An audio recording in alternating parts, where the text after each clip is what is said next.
Hello, everybody, and welcome to the show today. I'm really excited you could join us. So today we are jumping in to a topic that I have been insistent for well over a year everybody needs to be paying attention to, which is LinkedIn. So for those of you that are new to the scene, Microsoft bought LinkedIn a year, 2 years ago, and tons of radical changes have been happening. So anybody that's dealing with B2B, as a lot of you are, this is very relative to you. And so I went out and sought the foremost expert on this topic. Who knows what's going on with LinkedIn, all their changes, who's keeping up with it, who's maximizing it, who's designing cool apps and add-ons and other tools that you can use to be able to maximize LinkedIn.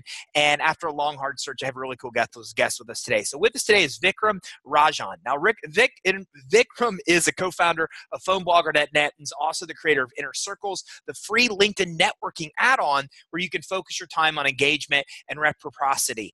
Vic started Practice Marketing Advisors and its blog as he realized attorneys, CPAs, and related professionals required specialized marketing help that accounts for clients' professional code of conduct, ethics, and model rules. Vic is a columnist for AICPA's largest publication for accountants and frequently helps to present CLE classes through various bar associations. Vikram's book, 365 Personal Brand Marketing, Thumb Rules, published in 2008, is available through any bookstore, and Vic lives in Harlem, New York City. How are you? I'm great. I'm great. Phew, that was a lot. So my wife is from Long Island, so she's up from right around where you are. Well, I was born and brought up on Long Island, so still have that Long Island accent. So, That's yeah, cool. Whereabouts on Long Island? Do you remember? She's from Holtzville. Okay, Holtzville's all the way out there. So one of my very close friends who actually works with me at Phone Blogger, I believe she was out in Holtzville, which is kind of near Stony Brook and that kind of area, out on Long Island, and I'm here in the heart of the city. That's cool. That's cool. Well, I'm making it up to the city in December, and then I think we're going to take the kids up sometime in the early part of next year. So I look forward. Well, we should try to meet up because we live in a cool neighborhood. That's cool. I'll be up there December 7th, so I might connect with you. So please do. Let's kind of get down to this. I mean, first of all, why should people even care about LinkedIn and what's going on right now? You know, in the B2B space, in the P2P professional networking space, LinkedIn is it. And that could be a good or bad thing, but they have definitely carved their niche in the social media, social networking world as being the place to be if you are growing your career, growing your business, growing your practice, from changing and improving your jobs to getting new gigs and getting new clients. LinkedIn is the place, from being a thought leader, cold calling, to networking and developing relationships. LinkedIn is it. You know, every other social media is essentially kind of fighting for the same territory of that B2C social world and literally putting the social in social media, Facebook, Instagram, etc. But LinkedIn, I think correctly, has stayed true to its guns despite some interface changes where they're kind of like Facebook wannabe. Outside of the interface aspect, the usability and usage aspect has always remained work-driven, professional-driven. And for that reason, for any of us kind of growing our careers, be it in our business or in a larger context, it's the place to be. Hopefully, people don't use it only transactionally, as a lot of people do in terms of when they're looking for a job, et cetera. There's a lot more to LinkedIn, especially those of us who are growing a business. But it's the de facto, and there's a huge opportunity. While LinkedIn can be annoying and a waste of time in other ways, and maybe we'll get how to fix that.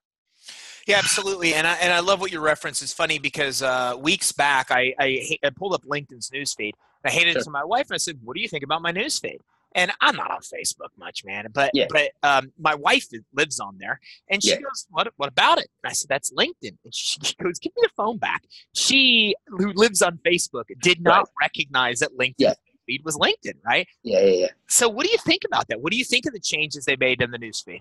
You know, look, there's a if you can't beat them, join them concept. So I think social pressure, pun intended, pushed them towards this clean interface. But I think from a usability standpoint, it's actually not a bad thing. And then they have the integrated chat, which is very similar to Facebook's chat, which is very IM oriented, where you can see if people are online and do very quick and essentially cannibalize their InMail or their email system, and it's kind of become one and the same thing. I think that's gotten a little messy because I kind of like my email separate from my fast chat IM.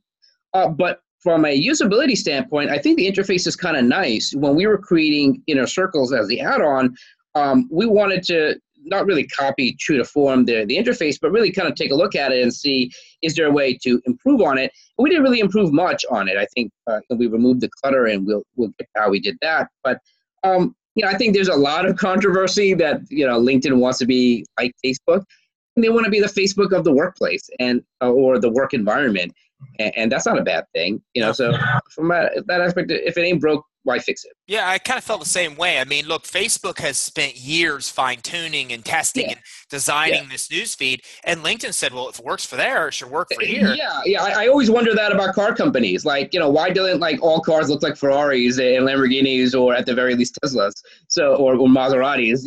If someone has great design, you may as well, if not literally copy it, at least imitate it to some degree. It's the highest form of compliment, right? Copy and imitation. Well, what kind of other changes? You mentioned newsfeed. We talked a little bit about chat integrating with email. Since Microsoft took over, I think it was last year, right? It might have been a little, in 2016, but I think 2017 is when it happened. When they really started doing it. So what other changes are you seeing them aggressively making with LinkedIn? So actively right now, the rollout is happening for LinkedIn groups. LinkedIn groups have, for a number of years now, have basically become a wasteland and a waste of time, where you get a lot of like drive-by content marketing, as I call it, where people kind of run into the room, figuratively into LinkedIn groups, essentially handing out pieces of paper, their article, their link, and then leaving the room, and then wondering why no one's engaging with their content. And if you have basically just people running into rooms, throwing paper at each other and running out, well, that's a very bad user experience, and no one is really enjoying it. The irony is that no one actually knows that they're not enjoying it because they're actually not in the room, and they're not in the room because just a bunch of paper flying around. So it just becomes this self-fulfilling vicious cycle of no one actually using LinkedIn groups versus Facebook groups are very highly engaged, et cetera. And they have an added benefit of it being inherently social, et cetera. But there is an opportunity of like-minded professionals getting together around a topic, and that's the whole purpose of LinkedIn groups. Now, since that change is actively happening, the jury is out of whether or not there are changes, which is mainly how moderators are moderating how people are sharing content. Because ultimately, you can't stop human behavior in terms of people just wanting to be selfish and self-promotional, but you can curb that with legislation, if you will, where you're not allowed to be exclusively selfish and self-promotional. And I think people will start to conform and realize that there's a better way. And LinkedIn was founded on the concept that it's one relationship at a time. It was never meant to be this mass blasting platform. That unfortunately, between LinkedIn groups, their sponsored InMail, which is a paid advertising tool that LinkedIn has, and that's the way LinkedIn makes money. Unfortunately, that has led to a lot of spam, essentially. So these are things that we're looking to kind of help the user experience. But that's a change that we'll see if it's effective. I think it's positive because they recognize that there is value in LinkedIn groups, because underlying that is the value of networking, that there is value of seeing what your colleagues and your referral relationships and other influencers are up to. And there's a tremendous amount of value engaging with what they're sharing. And ultimately, if you think about the golden rule, what we do unto others, others will do unto us. So the one question I get a lot from my clients and colleagues is, how can I get more people to engage with my content? I'm like, well, how much are you engaging with other people's content? And that golden rule of paying it forward, doing it to others, the whole bit actually works. If you think about it from reciprocity or a guilt trip. And I like that LinkedIn is making it easier, at least in LinkedIn groups. I think they have a ways to go with the LinkedIn feed. I think that gets too cluttered. And so we have a quick fix called Inner Circles that helps with that. But, those are kind of a couple of main changes that, we've talked about that LinkedIn is attempting. I think they're going in the right direction. I agree completely. And that I can never say it right. Reciprocation. There we go. Reciprocity. But in influence, and the book Influence, that's one of the main forms of influence. And I just talked about the same thing yesterday, which is that if you want to get in front of these referral partners, these influencers, then the best thing to do is what you built a tool to do, which is to follow and like them, get on their radar, start liking, start sharing their stuff. And you know the people, if they're just obsessively liking and sharing your stuff, you know who those people are. What a better way to get on the radar. And then, like you said, then that creates that environment where they feel kind of compelled to help you, and it really forms a bond that I think can be hugely beneficial for both parties. Right? I think that's human nature, you know, reciprocity, guilt trip, all that stuff that we also truly, genuinely want to care and help people who are caring about what we're doing. You know, we're all in this game together. When we share something on LinkedIn, we are all wondering, will anyone like this? Literally, will anyone comment? Will anyone share? And when people do, you know, there's the natural endorphins and ego and all that stuff that make us want to do it more. Now, we have to make sure that it finally leads to business results. But from an emotional aspect, it's a little bit of a high. And if you're able to give that to someone else, they're thinking very highly of you. So that's the whole purpose of networking, is not just to pitch at people, but to really be interested in them. And the more you're interested in them, they'll find you interesting. And I've seen some of the stuff you put out there that just blatantly says, you know, why LinkedIn networking sucks. So why does it currently suck as bad as it does, and as difficult as it is for people to succeed? Well, I think every one of us, if you're active on LinkedIn or not active on LinkedIn, it's well worth like literally going to your home feed and starting to scroll and seeing the problem for yourself. The issue is LinkedIn can't predict, no matter how great the algorithm is, they can't really predict who those VIP influencers, referral relationships, your inner circle, who they are. They just don't have that knowledge unless you give it to them in some way. And LinkedIn doesn't really have a way of getting that, so we created something. So if you go into your home feed and you keep scrolling, you'll start to, you know, first reaction may be like, who the heck are all these people? Because you may actually not recognize a lot of people, but they're basically acquaintances that you may have met once or twice at a conference, or they were a former coworker. And, you know, it's hard to use judgment phrases like these people don't matter to me or these people aren't important. It sounds very insulting to others. But quite frankly, if you have a goal in mind and you only have a few minutes to spend on LinkedIn, you have to focus your time on very specific people who can really make a difference for you. Your clients who pay you, prospects who can pay you, referral sources who can bring you people who pay you, and then other people that you can add value to in other ways. So media influencers, et cetera, where you could be a subject matter expert, and who hire speakers, they could be important maybe. People who host podcasts would be really important to me. So all these people are in my VIP, so I keep scrolling and scrolling, and they're all mixed in. They're all cluttered in. And how can I separate them? And that's like the real issue of why LinkedIn networking is awful as a user experience, because, you know, there's that Pareto principle, that 80-20 rule that basically says only 20% of the people will make 80% of the results or impact to you.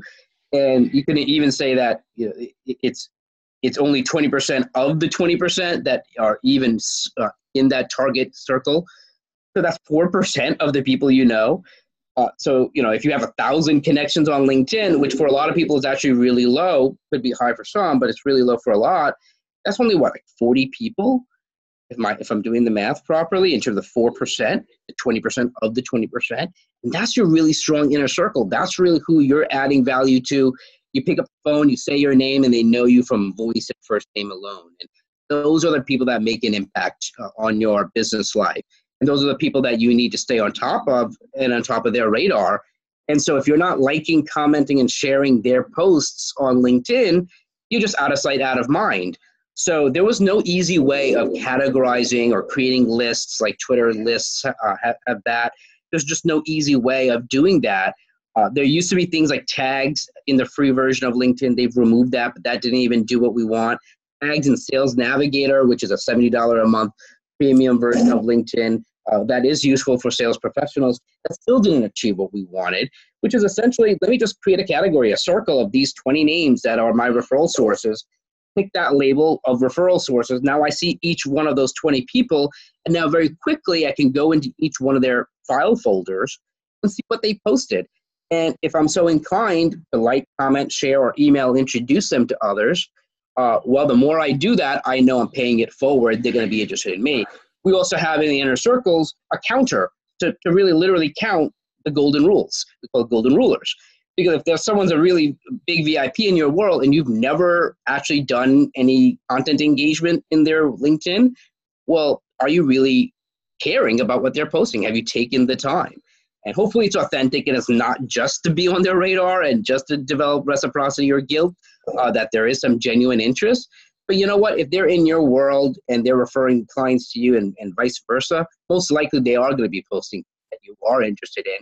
It's just you'll miss it in the regular LinkedIn because, as we know, it's chronological, right? So if someone posted something 2 days ago, the chances of you seeing it are pretty nil to zero. You have to keep scrolling and scrolling and scrolling chronologically down 2 days worth of posts of all your thousands of connections to possibly see that person. Rather, let's just bring them to one place. And so I don't have to log on to LinkedIn every single day hoping I stumble upon my VIP. I know they're safe and sound in my inner circle. So when I get around to going on LinkedIn, the couple of minutes I have, let's say tomorrow, well, the stuff that they posted last week, I'll be able to see very easily. Yeah, which makes a bunch of sense. Yeah. A bunch of sense because, and this is something that I've become obsessed with recently, which is this 1 to a million approach where why are you chasing people? Find the one person that has the audience similar to yours and build a relationship there. And then all of a sudden you're in front of 100,000 people, 250,000 instead of one. It all comes down to finding the influencers. When you find them, the next question is, how do you approach them? You're describing exactly how you approach influencers. You stroke their ego. There you go. And get to know them, and comment on what they're posting because, if they really are an influencer, they'll know it very quickly. And, they're like the hot girl at the dance. They're going to know it very quickly. And everyone is hitting on them. And you're now one of many, and how are you going to separate yourself? Now, hopefully you have a relationship even outside of LinkedIn, but if this is someone just old and new that you're connecting with, and you're basically looking to butter up, well, the easiest, softest approach is start engaging with their content. Then when you start commenting, then when you start sending them an email, they're that much more open and receptive, as we would be. Again, golden rule, right? If someone did that to us, after a while, they spend a couple of weeks commenting and sharing my blog post, and then they start hitting me up for an interview or a guest post or something else where they want something. At least I'm willing to listen. I'm willing to see what they got. Well, and even then, it's easy to approach them. If you're following the strategy you're describing, liking this, you're getting on the radar. Then it's easy to go and message them and say, look, I've been following your content. This is amazing content. When you come on my podcast, will you produce a blog post for me? Correct. How can I get your information to more people? Correct. And that opens them up even more because they're like, correct. That's a great strategy. So there's so many strategies around this that once you're on the radar, just to say, look, I want more of what you have. And then it builds that bond where they say, well, what do you do? And then you form that joint venture. And that works for influencers who are referral sources or media personalities. It also works directly with prospective clients. Sure. Because now you're developing a relationship and now you know what they're interested in and you're able to really start getting to the point where now you can have a one-to-one Zoom or phone or face-to-face meeting and then really see if there's a need for your service. And that's the best way instead of just cold pitching someone. They don't know who you are. They barely met you. They don't, there's no, we know in sales, right? The know, like, and trust factor. They may know you. How much do they like you? Well, that's really what this concept is. And then over a period of time, familiarity breeds trust. And then comes the opportunity to see if there's a need for them to engage your services or your product. And the pitching is somewhat irrelevant because they're going to get to know you. You've taken an interest in them. They'll take an interest in what you do. We all will do that for others, and why wouldn't they do that for us? What is, what do you think about uploading contact lists to LinkedIn? Is that something people should do? And if they are and they do that, can they then segment that content list different ways? Here's potential customers. Here's potential joint ventures. It's funny. So, there's a phrase, when you have a hammer, everything looks like a nail. So now that we finally have this add-on, and we created it really because this kind of question and the annoyance of scrolling would be coming up to us like literally multiple times a week from our clients. And I wouldn't really have a good answer for them. So even for that answer, I still don't have a great answer because it is everyone's own preference. Now, I do a lot of public speaking and presentations and these kind of interviews. So I tend to be relatively open of connecting with people. So I end up having thousands and thousands of people that I don't know extremely well. But, I would like to get to know. But other people can be more judicious.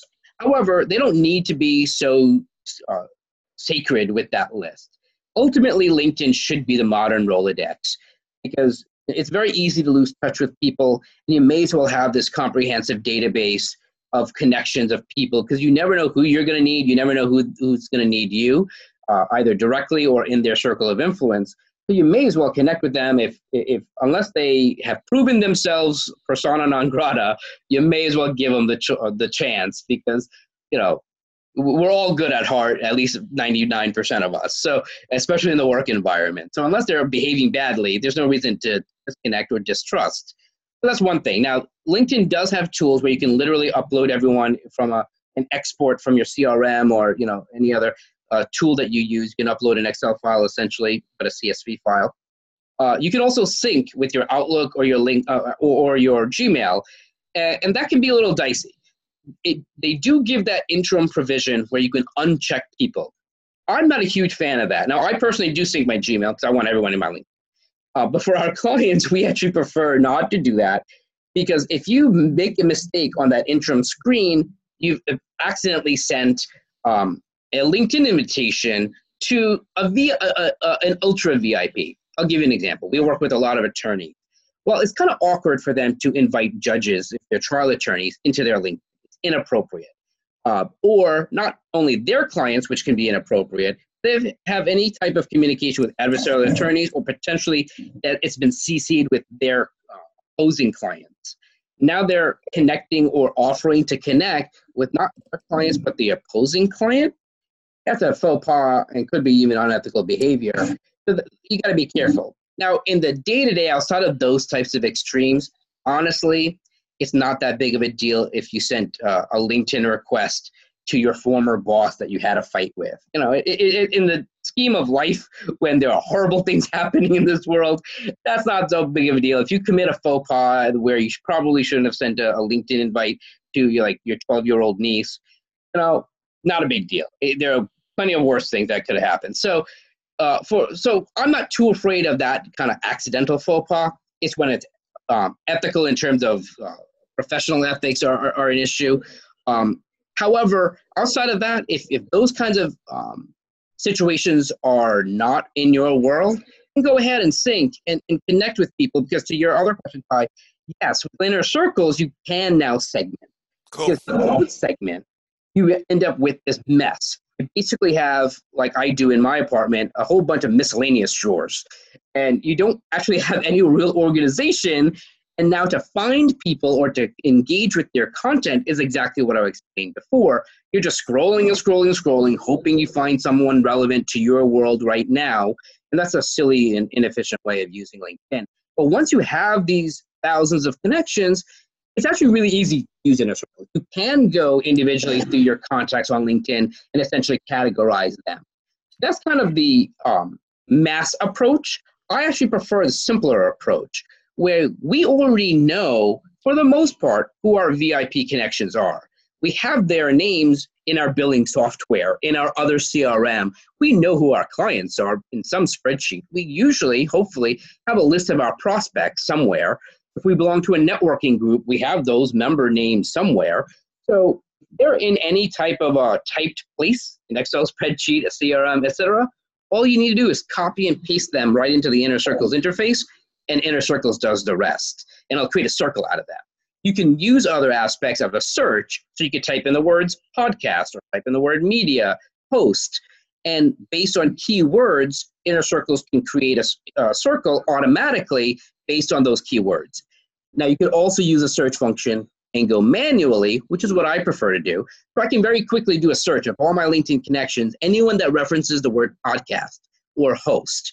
But now I know they're a host of a podcast. I can very quickly now see all the people I know who mentioned. Now, it's not 100% that they could basically say the phrase, I am not a host of a podcast. And of course, it would come up.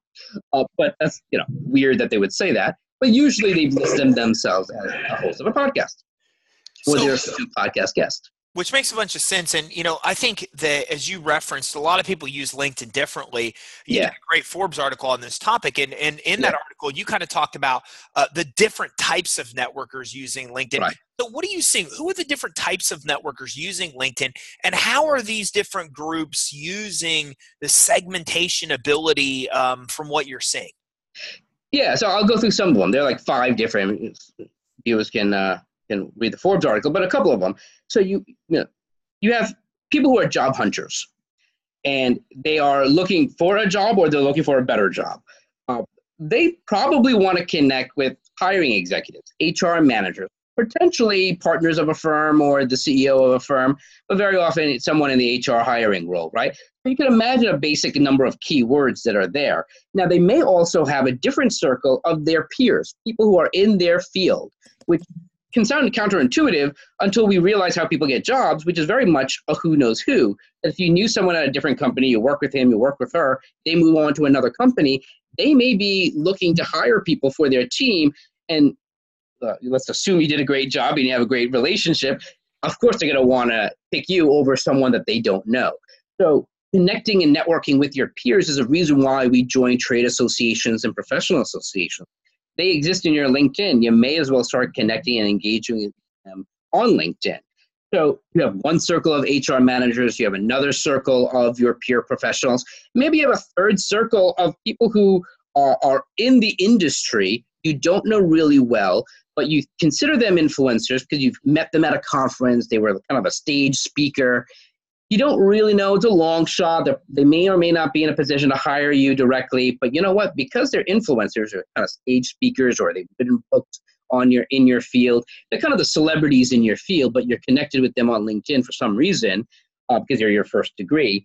Well, let's connect with them and start engaging with them. Those are great for job hunters. Same thing on the other side of the desk. If you're looking to hire people in your team, probably a lot of the same people, the celebrities in your field, the people who are rainmakers in your field potentially, as well as peers in your field, which may not be your peers directly. If you're an HR manager, your peers are probably other HR managers. That may or may not be the right approach. It may be more peers in the industry, kind of those who are active in that field. Very easy to find based on keywords and create an inner circle. And then there are thought leaders, people who are putting out blog posts, blog articles. LinkedIn Publisher is LinkedIn's blogging platform. Those of us who are doing podcasts and podcast interviews, more and more of us are getting into video and video blogging. And now you create a community of those of us who are thought leaders in one way or another. Maybe we call ourselves subject matter experts, or we just basically are knowledgeable in the field. But if we're producing content, that's a great place to kind of create a community around that if you're using LinkedIn from a thought leadership exclusively. Most of us use thought leadership, subject matter expertise from a marketing standpoint, and we are looking to network with influencers. We spend a good amount of time talking about how to really identify the people who are your prospects, your media influencers, and your referral sources.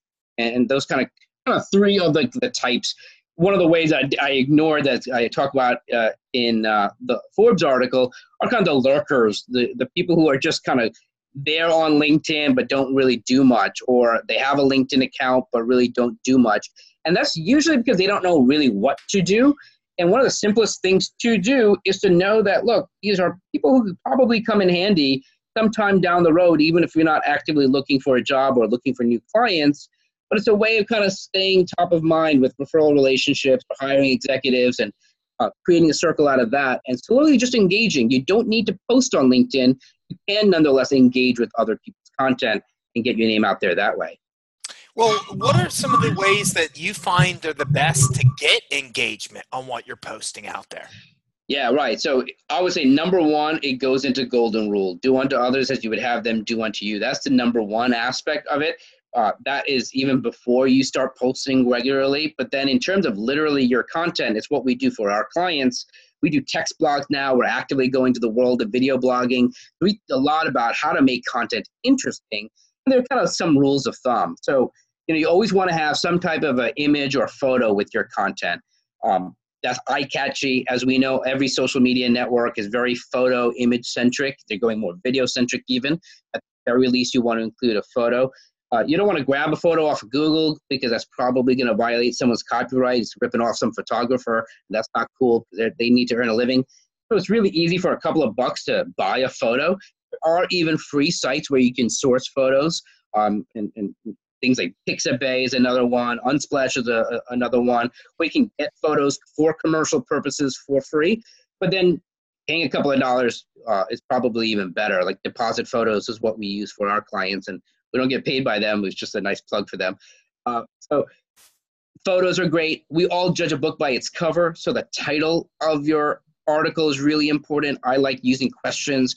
I like using numerals and dates. This shows how timely the article is. I always like beginning articles with how quick of a read it is. At Phone Blogger, we have a saying that if you can say it in 5 minutes, they can read it in 5 minutes, because we interview our clients over the phone and type up what they say. So a 5-minute rule is a nice rule of thumb. Closer to 3 minutes, especially when it comes to video, I would suggest. Now people know how long they have to dedicate, and they don't have a huge attention span, nor the actual time, because they're busy. And then kind of one of the things we try to, even offline, you want to have subtitles. You want to basically construct your article in a way that is easy to skim. So even sub-questions, sub-headlines, subtitles. And then finally, what we chatted was the call to action. What do you want people to do once they read your article? It may not be directly for them. Who can they share it with? Hopefully you address that in the first paragraph. But the call to action, what can they do now? You kind of dress them up. Where should they go now? And that's really the next step. Now, the cop out is kind of like, call me if you have any questions, or, I'm open to a free consultation. Those are kind of boring. I mean, those are kind of goes without saying. I can only assume that you'll answer a question if I reply to your blog article. But give me something else. Is there a resource I can use, hopefully at no cost, but that creates value and creates a relationship? Now you've got them in your funnel. So, and we all understand that if I get something free from someone, I'm in their funnel, and they're probably going to try to sell me. Not a big deal and not a bad thing, because I want to see what they got. Because look, they gave me something for free, and that's great. Imagine if I paid them, how much better would it be? So it's we're all in this together. That taboo of sales professionals need to go away, because we're all looking to gain value from each other. So if you can pitch someone the right way, it's okay to be pitched the right way as well. Vic, what other things are changing? I mean, you mentioned video. Video wasn't even a year ago. You could even get on LinkedIn. Blog posts are fairly new. It seems like the search engine impact. What are some of these other things that are affecting people that they should know about as they're starting to use LinkedIn more? LinkedIn is great when it comes to SEO, search engine optimization juice. So you could probably Google yourself right now, and for most of us, our LinkedIn profile will actually rank higher than our website, even for those of us who do active blogging like we do. So active blogging, one of the benefits is posting frequently on your website increases your SEO ranking. And I can go into the details of it, but that's the basic. So, however, LinkedIn has much more reputation, higher authority, etc., in Google and other search engines. So it's kind of like what I said before, if you can't beat them, join them. It's like, look, the chance of your website for most of us to beat the behemoth of LinkedIn is probably, nil to zero. So we may as well join LinkedIn and post our content there, because it's extremely highly optimized if SEO is important to you. Now, for a lot of our clients, they don't get a lot of business just from random search traffic, but what they do get from search engines are people checking them out. So while people may not engage with you because they're randomly searching on search engines for someone like you, they probably, if they get referred to you, they're going to check you out. They're going to type in your name in Google. They're going to stumble into your website. They want to see who you are. They want to see if they have any mutual colleagues on LinkedIn, because that's what we do nowadays, kind of, trust this person. And that vetting process is important for all of us, and thus SEO, search engine optimization, becomes important. And LinkedIn is a great and easy and free way of posting on LinkedIn so that you rank higher and higher. So LinkedIn Publisher, as I mentioned before, it's their blogging platform. You just mentioned, native video is brand new to LinkedIn. I mean, it's shocking. A year ago, only post YouTube videos. It was just like silly. It was like, and the of course, Microsoft's wondering, why are we sending all this traffic to Google? So they started, because Google owns YouTube. So they, of course, immediately started, like, we got to go native video, which is the phrase, native video. Native video is the thing. Facebook video is is about to beat YouTube video in terms of number of videos. That's going to basically happen. Some statistics are saying it already happened. LinkedIn's in a different world, right? So it's a peer-to-peer professional network. So the video blogging that's going to happen more on LinkedIn is going to be of subject matter expertise, and it's not going to be silly cat videos. So if there's a way for you to include your silly cat in your video, it's not a bad thing. But for the most part, video blogging, 2019 is going to be the year of video blogging on LinkedIn, which is why my company is fast going into that world to help our clients overcome the fear that a lot of us have, because being on video can be a little nerve-wracking and downright terrifying for a lot of us. And we want to develop a platform where people can practice and develop a peer group, get feedback, be great at that 2-3 minute video blog, and then get it produced and promoted on their behalf. Vic, what other things, as we get ready to wrap up here in a few, what are some things that you think that people are failing on LinkedIn that they could improve and do better? I think number one, just 80-20 rule in general. 80% of the people, if not higher, 90%, don't do anything on LinkedIn. They barely have a LinkedIn profile. So that's kind of the first thing, is kind of get over that. You should have a LinkedIn profile. It should have your photo. That's not only appropriate, it's expected. At the very least, you should have a basic bio on your LinkedIn summary, as they call it. We have a 9-question bio template that I'd be happy to send to anyone who asks for it. It basically, you answer the 9 questions, you get an instant bio out of it, and it's a nice copy and paste into LinkedIn. So that you have more than just your resume. It kind of talks about your value. So that's kind of the basic, because that will help like 90% of the people who are not active on LinkedIn. And that's not even being active. That's like buying a gym membership. It doesn't make you lose weight or get in shape, but it gets you in the door. And then, the muscle building aspect of LinkedIn is a combination of posting and engaging with others. Posting content is going to be text posts, quick status updates of what you're doing professionally. If you're going to a professional event, you're going to a conference, coming back from a conference, you had a great big win with a client, you're working on a project. It could be a little bit of venting, but it could be a little bit of humble bragging of like, oh man, I'm so busy, I've got so many clients, which is not a bad thing necessarily to say. And you have longer form articles, and then as we mentioned, more and more video blogging will start. But that could be 20% of what you do. 80% of what you do really should be more engaging. I think that's the biggest fail. We're not seeing enough engagement, where we have a lot of people at the junior high school dance not dancing with each other. And the more you kind of start dancing with people on LinkedIn, you're going to see the response rate and engagement rate of your own content. And it becomes a wonderful, fun adventure.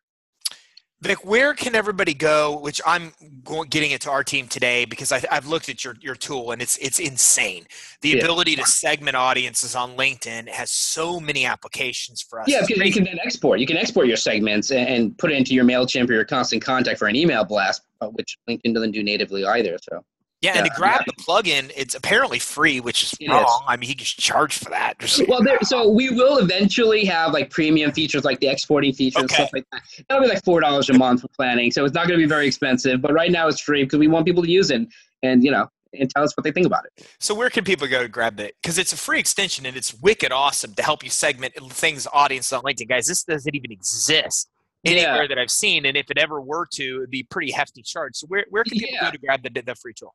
So right now, they can go to www.inner.ooo. No .com needed, just www.inner.ooo for Inner Circles. And they can download it either for Chrome in coming weeks, definitely by the end of October. The Firefox version will be there, and then soon enough Safari. So it's right now for Chrome users, which is most of us. And it's a real easy to slap onto your LinkedIn and actually make it effective. Awesome. And for everybody that's listening and watching, that's inner.ooo. So if you go to inner.ooo, you're able to grab this free download tool application or the free add-on that makes this possible. And I'm also in the show resources page going to put that link. I'm going to put a link to your main site, foamblogger.net. And you mentioned your Forbes article. I did too. I'm going to go ahead and put a link to your Forbes article in there too. I thought I had a bunch of great information. So Thanks. Vic, man, thank you so much for hanging out with us today. This has been really enlightening. This was a lot of fun. Thank you, Doc. So thank you, everybody, for tuning in. I cannot tell you the importance of LinkedIn. Look, when you're an early adopter, you are rewarded for that. And in these social platforms with LinkedIn, when you're getting into groups and you're using the new feed, you're doing engagement and putting in videos, you're an early adopter. You're one of the early people that's using the platform, and you're greatly rewarded with the results I've seen across all platforms. But it's very rare to have a platform like LinkedIn going through this massive shift that they're going through right now. And to be at the forefront of that, everybody, it gives you a huge advantage to have tools like this that make it easy for you to use LinkedIn to build relationships with customers, referral partners, joint ventures. All the things you can do with it gives you a huge advantage, even an unfair advantage over your competition. So make sure you go grab this tool, enter.ooo. We're going to put that link on the show resources page. Remember, none of this means anything unless you take action. And this is an opportunity for you to grab something that won't be free long, that has massive application to your business from startup to $10-20 million plus. It can really provide a benefit. So go to enter.ooo to grab your free resource. Vic, thanks again for joining us, and everybody, thanks for tuning in. Make sure you visit enter.ooo. Thanks, everybody. Have a great day.